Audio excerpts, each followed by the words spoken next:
Don't blame me. I didn't write these lyrics. Kick it.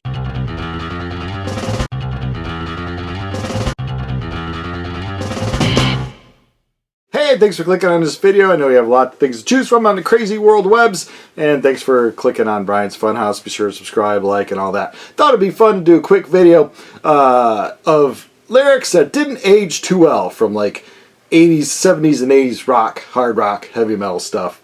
Let's get right into it, shall we? First up is going to be a little band. I believe they're originally from Ohio, some of the guys, but then they hit it big on the LA glam hair metal scene. A little band called Poison. We're going to look at I Want Action Tonight and some of the lyrics that are a little bit, I guess, controversial, didn't age well. Let's check those out. And of course, I remember when this came out in, what, 1986? We're all like, hey, 2 or 3 of these broads ain't too bad looking. And we didn't care. No one cared today. Oh, the hoopla of people dressing like other people. Oh, God, get over it. Long legs and short skirts. Hey, all right, who's in? All right. These girls hit me where it hurts. I don't know why you're getting hit by a girl. It's not right to hit anybody. I can't wait to get my hands on them. I won't give up until they give in. So far, not, a little cringy, little sexual innuendo-y, but hey, it's the 80s hair metal. Now I'm not a looker for a love that lasts. I need a shot, and I need it fast. Talking about drinking? If I can't have her, I'll take her and make her. Now there's where we cross the line. I'm assuming Bret Michaels wrote this. If I can't have her, I'll take her and make her. That's not the way you do it, Poison. You gotta woo them with cards, flowers, chocolates, poems. But you can't force. You can't force love. You can't force like. You can't force relationships. You can't do that. That did not age well. That was back. Yeah, that's one of these like caveman kind of mentality thing. You can't do that now. You can't even say that stuff now. I wonder if they change. They probably don't change those lyrics, but the crowd probably doesn't care.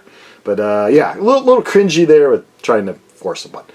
Let's look at some more. Of course, a very well-known song. She's only 17. Just the song's called 17, made by Kip Winger.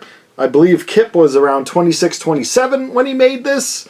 Singing about, a 17-year-old. I looked up some stuff, not on the work computer, mind you, in the 1880s, because everyone's like, we all have the age 18. Like 18 is when you're an adult, 18 is when, you consent to having relations with people, 18 is it. So when he's talking about 17, it's, oh, that's like junior high school, dude. Cringe. But I looked up something. In the 1880s, the average age of consent in the USA, United States of Americas, was 10 to 12 in the 1880s. So 100 years before this music was made, 10 to 12. Even before that, like medieval sword times, it was probably younger, or they didn't even have consent. I mean, who knows? Lots of states, Alabama, Alaska, Georgia, Iowa, Indiana, to this very day, consent is 16. Now Kip is old, and I don't think he sings 17. Like, I don't know, who knows? I'm not going to go see Winger, but yeah. So 17 was always kind of, he wrote at 26, 27. That's like almost 10 years. There's 10 years between me and my wife. I met her when I was in my mid-30s. I think that's the first age appropriate that you can go that 10 years lower. Like mid-30s, you're going out with somebody mid-20s, right? Because if you're 30, you're going out with a 20-year-old, what? Can't bring you to the bar. Like, that's a little iffy. And anything younger than that, if I would have met her like when she was 10 and I was 20, that, I'd be in jail. You couldn't say she's only 18 because then people would be like, oh, she's 18, man. Everything's good to go. But yeah, I saw sparks fly from the corner of my eye. When I turned, ooh, it was love at first sight. Maybe not love at first sight, Kip. I don't know if you're feeling love. I said, please excuse me, I didn't catch your name. That's how we used to hit on people in the 80s. Hey, excuse me, I didn't catch your name. I didn't know if you were throwing your name, but I wasn't catching it. Just when I thought she was coming to my door, she whispered sweet and brought me to the floor. She said, I'm only 17. Now that's where the conversation should have stopped. You should have said, oh, well, this door's closing. See ya. Call me in a year. But no, I'll show you love like you've never seen. Oh, she's only 17. Daddy says she's too young. Well, he's talking to her parents. There's some relationship establishment there. But she's old enough for me. Yeah, she's old enough for me. That's where the line probably gets him on this list of lyrics that didn't age well. So now we're talking 17, and you think, oh, doesn't get any worse than that, does it? Oh, fortunately it does. All these guys are perverts. All these perverted men. Gene Simmons, Christine, 16. 17, Kip upped it a little bit. Gene's like, I'm going 16. All right, let's see what Gene's lyrics are about 16. She drives me crazy, and I want to give her what I got. No, Gene, not unless you're 16 too. And she's hot every day and night. There's no doubt about it. I don't usually say things like this to girls your age. Yeah, that's always a perverted thing right there. I usually don't like girls your age, but you're really mature. Yeah, sure, Gene Simmons, you pervert.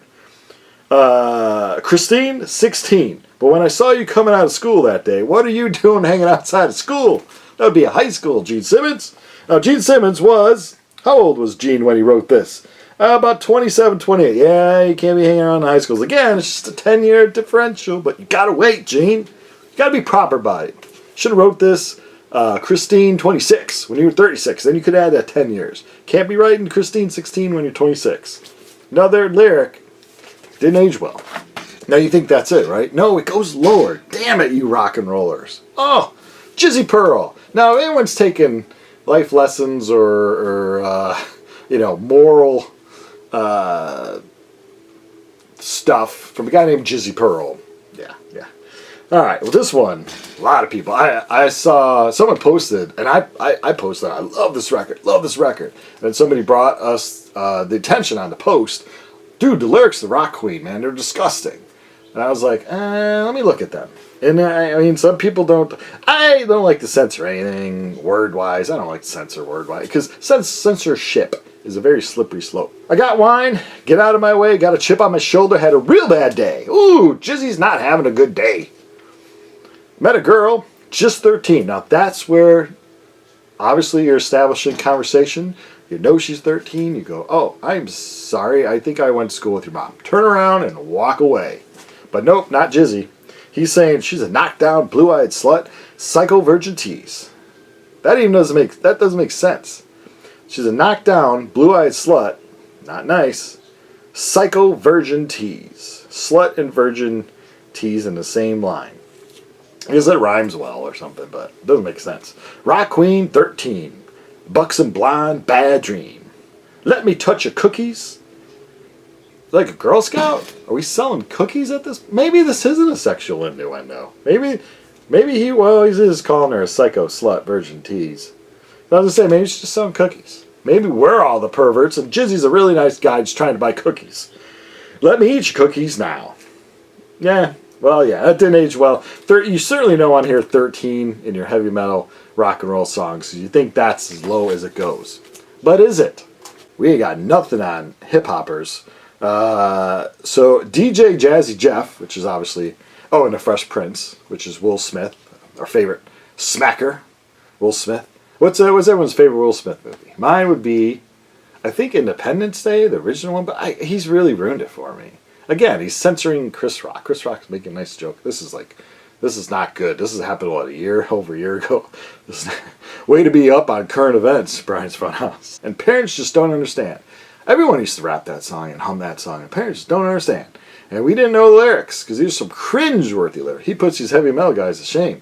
And this girl's hand was steadily moving up my thigh. She had opened up 3 buttons on her shirt so far. I cannot rap. I almost had a heart attack that day, come to find out the girl was a 12-year-old runaway. Have your heart attack and learn never... Oh, even Prince was disgusted by that. Have your heart attack and learn never to mess around with somebody unless you see an ID first. Will Smith. Money for Nothing by Dire Straits, which has, in my opinion, the worst guitar tone of any guitar tones ever. That's that I Want, my MTV song. They say the F-A-G-G-O-T word. I'm afraid to say words nowadays. People go all crazy. It's kind of his perspective in saying that little person, like how cool people look at some kind of little musicians like they're wusses or they're F-A-G-G-O-T-S's. So that lyric doesn't, for me, do anything, because it's like a perspective song saying, yeah, you think that little dude is a little wuss. Yeah, he's making pop records, got planes, millions of dollars, own jet engine, Joan jet airplane. I don't know. I didn't really like that song anyway. So that one I thought was interesting. And then there's Guns N' Roses, the song 1 in a Million, where he uses the N-word, he uses that F-word I was just saying. He talks about immigrants, not liking them. Now, he said the song was from his perspective of being angry, you know. They did not include the song One in a Million on a re-release of a bunch of their songs, so obviously then they even thought about it and like, culture's changed, people are a little more sensitive, let's not put it on there. You know, it's their choice. I think if you're saying, look, I'm just saying that is a perspective of being really angry at the world, there's people out there that feel that way, and that, unfortunately, the reality of those people that are really like that have ruined it now for art, because you know, comedians and musicians are afraid to use certain words and sing or do things from certain perspectives because they know that those people could read that the wrong way, and it's just ruined anything. Anyway, so let me know in the comments below if you've come across any cringy lyrics listening back to your old 70s and 80s and records, and now you're like, oh, I don't know if that lyric aged that well. Let me know in the comments below if you've come across anything. Thanks for watching.